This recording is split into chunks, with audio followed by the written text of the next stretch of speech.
हजरत अब्दुल्ला इब्ने अब्बास रज़ियल्लाहु ताला अन्हु का ये कहना कि मुझे इस बात पर अफसोस है, किसी और बात का मुझे इतना अफसोस ही नहीं है, इस बात का अफसोस है कि मैंने अपनी जिंदगी में पैदल हज नहीं किया है। तो उनके नजदीक गोया पैदल हज करना बड़ी फजीलत और बड़ी अहमियत रखता था। एक इंसान हज करने के लिए निकला, न जाने कितनों की जबानें चल पड़ी, न जाने कितनों ने तनकीदें और एतराज करने शुरू कर दिए। हमारे मुल्क के अंदर भी और पाकिस्तान से एक मौलवी जिनका नाम तारिक मसूद, उन्होंने भी अपना बयान दिया। मुझे तो बड़ी हैरत हुई, यूं तो नाम के साथ मुफ्ती लगा हुआ है, मगर कोई ऐसा भी स्टेटमेंट दे सकता है, कोई ऐसा भी बयान दे सकता है। मैं तो हैरान हो गया। उन्होंने कहा ये सब चीजें बेवजह अपनी जान पर लोगों ने लाद ली हैं और इसका रिजल्ट कुछ नहीं, जीरो है। कहा कि इसका अज्र कुछ नहीं मिलेगा कयामत के दिन, 0/0। लेकिन मैं ये पूछना चाहता हूं जनाब तारिक मसूद साहब, ये बताइए आपको किसने हक दे दिया कि आप कयामत तक की बात बता दें कि वहां पर कितना किसको अज्र मिलेगा? अज्र देने वाला खुदा, दिलों का हाल जानने वाला खुदा, कैफियत दिलों की जानने वाला खुदा, तुम कौन होते हो? अल्लाह तबारक व तआला किसको कितना अज्र अता फरमाएगा उसका नवाजना तो अल्लाह अकबर कबीरा। किसी कहने वाले ने कहा वो नवाजने पे आए तो नवाज दे जमाना, वो नवाजने पे आए तो नवाज दे जमाना, वो करीम ही जो ठहरा तो करम का क्या ठिकाना। और उसकी शान तो ये है कि हम फिर उसकी शान बयान करते हुए यूं कहते हैं, गर्दिश में कहा उसके मुकद्दर का सितारा, हो जिसको मयस्सर तेरी रहमत का सहारा। तन्हा है अकेला है तू यकता है अहद है, गैरत तेरी करती नहीं शिरकत को गवारा। हक ये है कि तुझ बिन कोई माबूद नहीं है तेरे सिवा कौन मददगार हमारा। वो अगर नवाजने पे आए तो गुनाहगारों को एक लम्हे में जन्नती बना दे, उसका दरियाए करम दरियाए रहमत जोश पर आ जाए तो गुनाह चाहे जितने भी हों वो लम्हों में गुनाहों को बख्श दे। मैं कहना चाहता हूं कि तारिक मसूद साहब आप कौन होते हैं ये बताने वाले कि कयामत के दिन किसको अल्लाह कितना अजर अता करेगा। कोई अगर पैदल हज कर रहा है तो आपको किसने हक दिया ये कहने का कि अल्लाह उसे कोई अजर नहीं देगा, इसका रिजल्ट 0 है। आज अगर शिहाब यहां से निकले पैदल हज कर रहे, ये दीवानगी है, मोहब्बत है। ऐ मुफ्ती तारिक मसूद साहब ये उसकी मोहब्बत है, वो चल पड़ा, तुम पैदल नहीं कर सकते तो कम से कम उसका हौसला बढ़ा दो।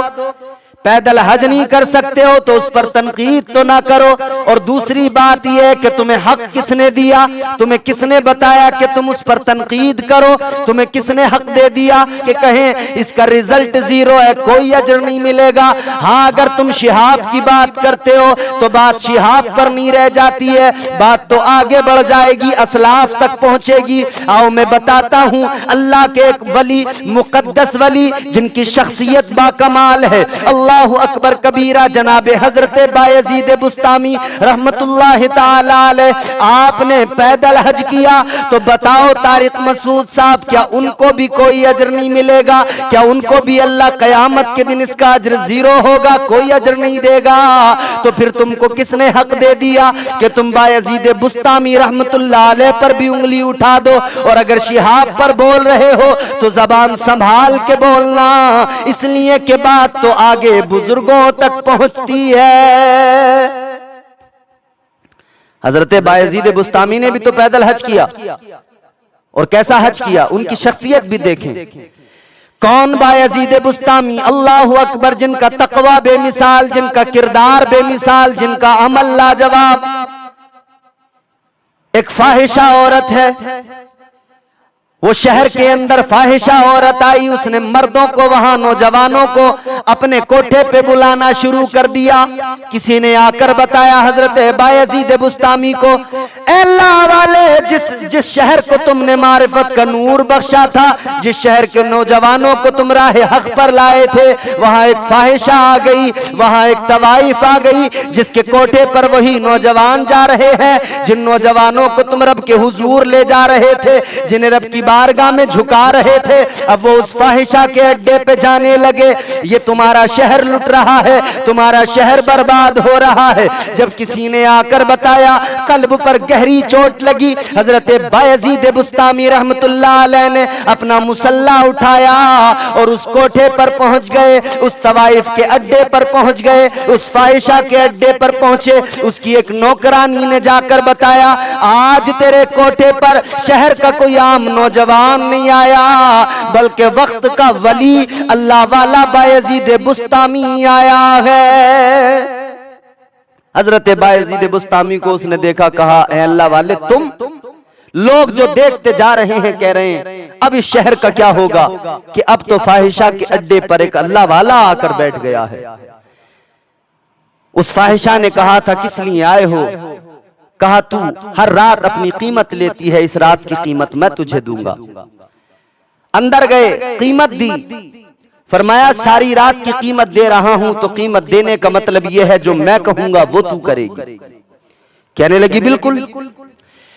हजरत बायजीद बुस्तामी रहमतुल्लाह अलैह ने फरमाया, जैसे मैं करूंगा वैसे तुझे करना पड़ेगा, इसलिए कि कीमत मैंने दी है और शर्त भी तुझे बता दी है, जो मैं करूंगा वो तुझे करना होगा, जो मैं कहूंगा वो करना होगा। आपने वुजू किया, कहा तू भी वुजू कर ले, उसने भी वुजू कर लिया। अल्लाह वाले ने मुसल्ला बिछा दिया और उससे कहा, जैसे मैं करूंगा वैसे तुझको भी करना है। आप नमाज की नीयत करके खड़े हो गए, उसने भी नीयत की, उसने भी हाथ बांध लिए, खड़ी हो गई। अल्लाह वाले ने रुकू किया, उसने भी रुकू किया। अल्लाह वाले ने सजदा जब किया, वो भी सजदे में पहुंची। अल्लाह के वली हजरत बायजीद बुस्तामी रहमतुल्लाह अलैह, आपने सजदे में सर रख कर अल्लाह की बारगाह में अर्ज किया, ए रब्बे लम यज़ल व ला यज़ाल, ए मेरे मौला, ए खालिक़े अर्ज़ो समा, तेरी बारगाह में झुकाना मेरा काम था और इसके दिल की दुनिया को बदलना तेरा काम है। अल्लाह, यहां तक लाना मेरा काम था, तेरे आगे झुकाना मेरा काम था, अब इसकी दिल की दुनिया को बदलना तेरा काम है, तारीख गवाह है। अल्लाह वाले ने सजदे में जिसका सर रखवाया था वो फाहिशा थी, मगर सजदे से सर उठाया तो अल्लाह वाले के सदक़ो तो फैल वक्त की अजीम वलिया बन चुकी थी। वो हजरत बायजीद बुस्तामी जिन्होंने दीन को फैलाया, काफिरों ने जिनकी तालीमात को सुनकर अमल करके और कलमा पढ़ लिया, कुफ्र से बाज आए और तौहीद के रास्ते पे खड़े हो गए। वो बायजीद बुस्तामी जिन्होंने इस्लाम को फैलाया, ये इस्लाम को बर्बाद करने वाले फिर कहते कि पैदल हज करना गोया अपनी जान पर जुल्म करना है और पैदल हज करने पर कोई अजर नहीं मिलेगा। कहते जीरो अजर है। तुमको किसने हक दिया ये कहने का? अजर देने वाली जात तो खुदा की है। या फिर हमें कोई एक ऐसी दलील लाकर दिखाएं जिसमें यह लिखा हो, कोई ऐसी रिवायत लाकर दिखाएं, या फिक़े हनफी के अंदर अगर यह अमल दुरुस्त नहीं है तो इसको नाजायज क्यों नहीं कहा गया।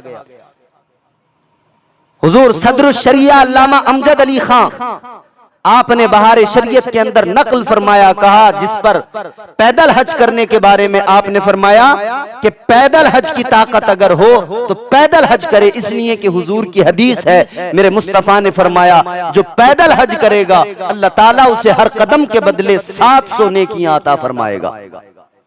कितनी? 700 नेकियां। हुजूर तो फरमा रहे 700 नेकियां। अब ये फिर वही बात, वही रिवायत लेकर आते हैं लोग कि हुजूर ने तो मना किया। एक औरत हज को निकली थी, हुजूर ने उससे मना किया पैदल नहीं कर, सवार हो जा, हुजूर ने हुक्म दिया। या दूसरी बात ये, एक शख्स को उसके 2 बेटे सहारा देकर ले जा रहे थे तो बताया गया कि हुजूर इसने मन्नत मानी, नजर मानी पैदल जाने की। हुजूर ने फरमाया जुल्म कर रहा अपने आप पर, अल्लाह बेपरवाह है इसके इस तरह से, इस अमल पर, इसके जाने से अल्लाह बेपरवाह है। तो मेरे अजीजों में पहले भी अर्ज कर चुका हूं कि ये पैदल हज करना उस इंसान का जो ज़ईफ है, कमजोर है, नहीफ है, चल नहीं सकता, जिसके पास चलने की कुदरत नहीं, ताकत नहीं, इस्तिताअत नहीं रखता वो पैदल चलने की, वो क्यों कर रहा है? यकीनन वो अपने ऊपर जुल्म कर रहा है। लेकिन जिसके अंदर ताकत है, तवानाई है, जो कुदरत रखता है और राह मामून है, तो फिर उसे चाहिए पैदल हज करे। और इससे आगे बढ़कर हम आओ, बुजुर्गों से सीखो। तुम कितना इल्म हासिल कर चुके हो, जितना भी हो, लेकिन जो असलाफ ने, बुजुर्गों ने इल्म हासिल किया उससे तो कम है ना। अल्लामा ऐनी अलैहि रहमा आपने नकल किया है कि बाज़ उलमा ने यहां तक तहरीर फरमाया है, यहां तक फरमाया है कि अगर कोई शख्स पैदल चलने का आदी हो, पैदल चलना उसकी आदत में शामिल हो, और वो शख्स पैदल चलने पे कुदरत भी रखता हो, तो उस पर हज जो फर्ज होगा, तो उसके लिए सफर के खर्च ना होने के बावजूद भी, सवारी का खर्च अगर उसके पास मौजूद नहीं है, तब भी वो साहिब इस्तिताअत कहलाएगा, उस पर हज फर्ज हो जाएगा। पैदल हज करे वो शख्स जो पैदल चलने पर कुदरत भी रखता है और आदी है, और राह हमवार है, राह हमवार है। ऐसी सूरत हाल में उस पर उस हालत में भी हज फर्ज हो जाएगा, जबकि उसके पास में पैसा नहीं है सफर के खर्च के लिए, मतलब सवारी के खर्च के लिए पैसा नहीं है, लेकिन पैदल चलना उसकी आदत में है, राह हमवार है, और उसके अलावा राह में कोई खतरा नहीं है, और वो चलने पर कुदरत भी रखता है, ताकत भी रखता है, तो फिर उस पर हज फर्ज हो जाएगा, वो पैदल हज करे। उलमा ने तो यहां तक लिखा, बुजुर्गों ने यहां तक लिखा, ये कह रहे हैं कि ये अपनी जान पे जुल्म वो अपनी जान पर करता है जो चलने की कुदरत नहीं रखता, ताकत नहीं रखता, मगर फिर भी चल रहा है, वो कर रहा है जुल्म। जब तू ताकत ही नहीं रखता, कुदरत ही नहीं रखता, इस्तिताअत ही नहीं रखता, चलना तेरी आदत में नहीं है, जब ये चीजें तेरे अंदर नहीं पाई जाती, तो क्यों चल रहा है? ऐसी ही औरत को हुजूर ने हुक्म दिया कि सवार हो जाए, ऐसे ही ज़ईफ को हुजूर ने रोका का सवार हो जाए, अल्लाह इसके चलने से बेपरवाह है। याद रखना मेरे अजीजों, अब आओ सुनो, हजरत बायजीद बुस्तामी रहमतुल्लाह अलैह ने पैदल हज किया, मगर क्या अंदाज था हज करने का। अल्लाह के वली जनाबे हजरत बायजीद बुस्तामी रहमतुल्लाह अलैह आप अपने घर से निकले सफर हज का इरादा करके, अच्छी नीयत के साथ, क्योंकि बुजुर्गों की नीयत पर शक करना गोया ये तो बहुत बड़ी हिमाकत है। अल्लाह अकबर कबीरा। हजरत बायजीद बुस्तामी चले, अंदाज क्या है सफर करने का, अंदाज क्या है? आप हर कदम पर अल्लाह की इबादत करते हैं, सजदा करते हैं, नफल अदा करते हुए जा रहे हैं। बाज़ उलमा ने फरमाया चंद कदम चलने के बाद में नफल नमाज पढ़ा करते थे, फिर आगे बढ़ते थे। कितने दिन में पहुंचे? ये तो शिहाब साहब चले, कितने दिन में पहुंचेंगे? 8 माह में, 10 माह में पहुंच जाएंगे, मगर वो जो चले थे कितने दिन में पहुंचे? हजरत बायजीद बुस्तामी फरमाया गया 12 साल 14 साल की मुद्दत के अंदर, 12 या 14 साल की मुद्दत, इतना वक्फा लगा, तब पहुंचे, तब जाकर हज अदा किया। वो थे हजरत बायजीद बुस्तामी। 12 साल तक इस शान के साथ चले कि आपने चंद कदम चलने के बाद में इबादत की, सजदा किया, फिर आगे बढ़े। तुम कहते हो कि ये अपनी जान पर जुल्म में कोई अजर नहीं मिलेगा, इसका रिजल्ट 0 है, तो फतवा लगाना है तो बायजीद बुस्तामी पर फतवा लगाओ। अजीब हिमाकत हुई ना। और हजरत राबिया बसरी आपके बारे में भी मनकूल है, और 2 तरह से रिवायत है। हजरत इब्राहिम बिन अदहम के हवाले से भी है, और हजरत हसन बसरी के हवाले से भी है। क्या है? हजरत हसन बसरी या हजरत इब्राहिम बिन अदहम, इन दोनों में से कोई एक बुजुर्ग हज करने के लिए गए, पैदल निकले हैं, पैदल हज कर रहे हैं। क्या अंदाज है हज करने का? हर कदम पे सजदा करते हुए, हर कदम पर इबादत करते हुए, नफल नमाज पढ़ते हुए। अल्लाह अकबर। 12 या 14 साल की मुद्दत, पहुंच गए, काबतुल्लाह का दीदार किया, पहुंच गए काबा, हरम काबा के अंदर। हरम में जैसे ही पहुंचे, कितना जमाना लगा? 14 साल लगे। क्या अंदाज था? हर कदम पर सजदा करते हुए जाना। अल्लाह अकबर कबीरा। जब पहुंच गए तो आपने क्या देखा? काबे का रूहानी वजूद मौजूद नहीं है। बाद लोग कहते हैं काबा मौजूद नहीं था। नहीं नहीं, ये नहीं, काबे का रूहानी वजूद मौजूद नहीं था। आप हैरान हुए, आप सोचने लगे कि या तो काबे का रूहानी वजूद मौजूद नहीं है या मेरी बसीरत कमजोर हो गई है, या मेरी रूहानी जो कुव्वत है वो कमजोर हो गई है। अल्लाहु अकबर कबीरा। आपने बड़ा गौर व फिक्र किया कि काबा, आखिर काबे का रूहानी वजूद गया तो कहां गया। आप चले इसी जुस्तजू में, इसी तलाश में, तो क्या मालूम हुआ, क्या देखा। हजरत राबिया बसरी, अल्लाहु अकबर, वो मुकद्दस वलिया हजरत राबिया बसरी लाठी के सहारे चल रही हैं, लाठी के सहारे आगे बढ़ रही हैं। पता लगा कि काबे का रूहानी वजूद हजरत राबिया बसरी का इस्तकबाल करने गया था। हजरत राबिया बसरी का इस्तकबाल काबे के रूहानी वजूद ने किया तो हजरत इब्राहिम बिन अदहम या हजरत हसन बसरी, दोनों में से कोई एक बुजुर्ग हैं, उन्होंने कहा था कि ए राबिया बसरी, तुमने तो निजाम ही बदल कर रख दिया। तुम आई तो काबे का रूहानी वजूद तुम्हारा इस्तकबाल करने आ गया। उन्होंने कहा नहीं, मैंने नहीं, हंगामा तो तुमने कर दिया कि तुम हर कदम पर सजदा करते आए, हर कदम पर नफल पढ़ते आए, इतने लंबे अरसे के अंदर तुम आए। तमाम औलिया के दरमियान तुम्हारा चर्चा है कि वो देखो हज करने के लिए गए हैं। अल्लाह अकबर। तो इन्होंने कहा नहीं, मेरा कोई ऐसा कमाल नहीं है, मैं आ गया अकीदत के साथ, मोहब्बत के साथ, मगर कमाल तुम्हारा है कि काबे का रूहानी वजूद तुम्हारा खैर मकदम कर रहा है। कहा कि क्या ऐसे कमाल, ये जो कमाल हुआ है, क्या तुम्हारे अंदर वो खूबी और क्या वो चीज थी, क्या वो अमल था तुम्हारा जिसकी वजह से ये हुआ। तो हजरत राबिया बसरी ने एक जवाब दिया था, कहा मैंने कुछ नहीं, मैं जब निकली तो मैंने सिर्फ खाकसारी, इनकिसारी को और तवाज़ो को अपना लिया। मैंने तवाज़ो को अपनाया, मौला मैं कुछ नहीं, जो कुछ है तू है, या अल्लाह मेरी कोई औकात नहीं, जो कुछ है वो तू है। मैंने तवाज़ो को अपनाया, इनकिसारी को अपनाया, मेरा रब राजी हो गया, मेरा रब खुश हो गया। रब ने काबे के रूहानी वजूद को हुक्म दे दिया मेरा इस्तकबाल करे। तो ये हमारे बुजुर्गों के वाकयात हैं कि वो हज को निकले, पैदल उन्होंने हज किए। राबिया बसरी मुकद्दस वलिया है वक्त की, चलने की ताकत नहीं थी मगर लाठी के सहारे चली, पैर सूज गए, वरम आ गए, मगर पहुंची। बड़ी फजीलतें हैं हज करने की, और पैदल हज करने की भी फजीलतें हैं। हजरत जकरिया, शेख जकरिया रहमतुल्लाह अलैह, आपने एक किताब लिखी तो उन्होंने कुरान पाक की जो आयत है ना, वअज़्ज़िन फिन्नासी, इस आय करीमा को जो आखिर तक आयत है, इस आय करीमा के ज़िम्न में उन्होंने पैदल चलने की, कुरान की आयत से पैदल चलने की जो है फजाइल बयान की। इस आय करीमा की रोशनी में उन्होंने पैदल चलने की फजीलतें बयान की, पैदल हज करने की फजीलतें बयान की। इसके अलावा हजरत अब्दुल्लाह इब्न अब्बास साहबी रसूल, हजरत अब्दुल्लाह इब्न अब्बास हुजूर के प्यारे चचा हजरत अब्बास के बेटे हैं, कुरान के पहले मुफस्सिर हैं। कितना इल्म है, अल्लाहु अकबर कबीरा। कौन है हजरत अब्दुल्लाह इब्न अब्बास? मैं जरा सा इनके बारे में भी बताऊं, इतना इल्म आया कहां से, अल्लाह तबारक व तआला ने किस कदर इल्म अता फरमाया।